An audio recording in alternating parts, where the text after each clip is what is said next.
Celebrity sports agent and international best-selling author Darren Prince is touring the country to open up about how he recovered from addiction. And today we are honored to be sitting down with you. We really appreciate you coming on the show to help others who are fighting addiction as well. And I have to brag about you because, you know, you might be behind the scenes, but some of your clients are some of the most recognized people in sports and in Hollywood. I mean, Magic Johnson, you know, Prince, the list goes on and on and on. And so when you look at your career and the fact that you battled addiction, a lot of people say, I can't believe that happened to him. You had everything. You're at the top of your game. What happened?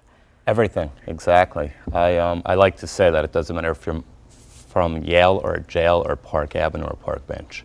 Every single one of us are accessible to, falling victim to addiction. And it all started when you were 12? 12 years old in sleepaway camp. I had horrible stomach pains one night. I went to the infirmary. The nurse gave me a green liquid that tasted horrible. And within 3 minutes walking across the softball field, my life changed forever. I felt like Superman. All the inferiorities, all the inadequacies, the feeling of less than, growing up in special education classrooms, being verbally teased, all that went right away. I felt equal, I felt just as cool, just as smart. I had courage for the first time in my life. For 3 weeks I lied about the stomach pain every night to get whatever that was until my parents came up on visitation day and I was taking liquid Demerol, they found out. Goodness. And then this just kind of continued on into adulthood? Yeah, when I was 15, a dentist appointment.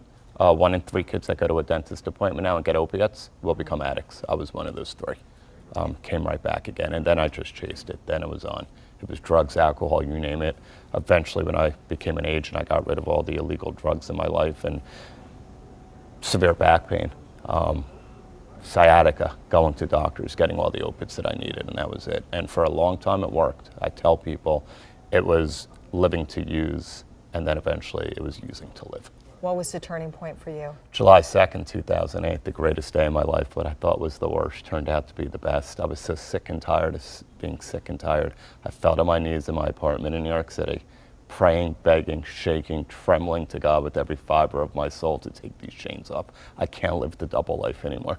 I need to stop looking for an outside fix. That was an inside job. I rose to my feet.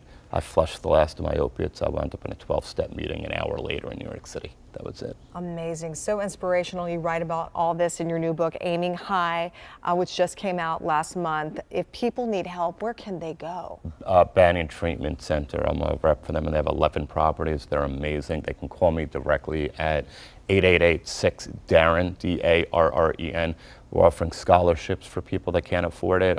They've got the most amazing first-class staff, and they show you that hope and recovery exists. You are such an inspiration. If there's one thing you want to leave with viewers right now, what is it? Like I just said, you can turn your bottom into your beginning. I know you feel dark, lonely, and embarrassed and ashamed. It's courage and strength to come out and say you have a problem with addiction. And that's the stigma that we need to beat and change in this country, because we're losing 108 lives a day right now to the opiate epidemic. 72,000 just last year alone. It really is an epidemic right now. Darren Prince, you are helping to save lives right now. The book, again, is Aiming High. You can get it right now where you can buy books. Thank you so much, Darren. We really appreciate it.